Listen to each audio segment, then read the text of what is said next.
Sahabat Umar radhiyallahu anhu adalah salah satu dari sahabat Rasulullah Shallallahu alaihi wasallam.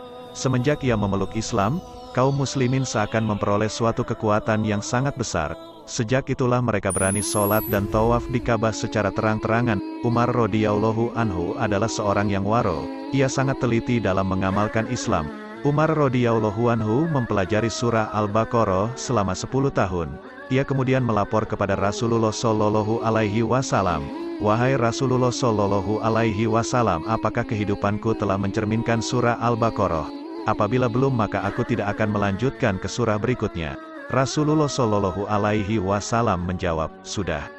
Sahabat Umar radhiyallahu anhu mengamalkan agama sesuai dengan kehendak Allah Subhanahu wa Ta'ala.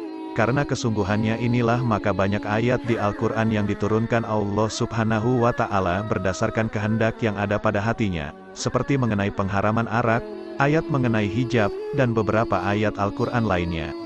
Rasulullah Shallallahu alaihi wasallam seringkali menceritakan kepada para sahabatnya mengenai perjalanannya Mi'raj menghadap Allah Subhanahu wa Ta'ala. Beliau Shallallahu alaihi wasallam sering pula menceritakan bagaimana keadaan surga yang dijanjikan Allah Subhanahu wa Ta'ala kepada sahabat-sahabatnya. Suatu hari ketika Rasulullah Shallallahu alaihi wasallam di Mi'rajan menghadap Allah Subhanahu wa Ta'ala, malaikat Jibril alaihi salam memperlihatkan kepada beliau Shallallahu alaihi wasallam taman-taman surga.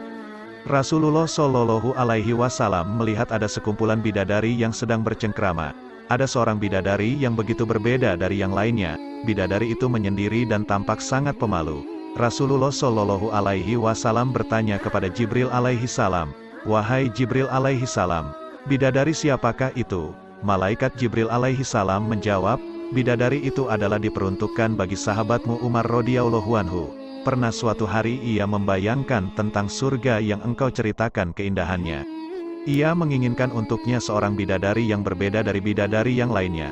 Bidadari yang diinginkannya itu berkulit hitam manis, dahinya tinggi, bagian atas matanya berwarna merah, dan bagian bawah matanya berwarna biru serta memiliki sifat yang sangat pemalu.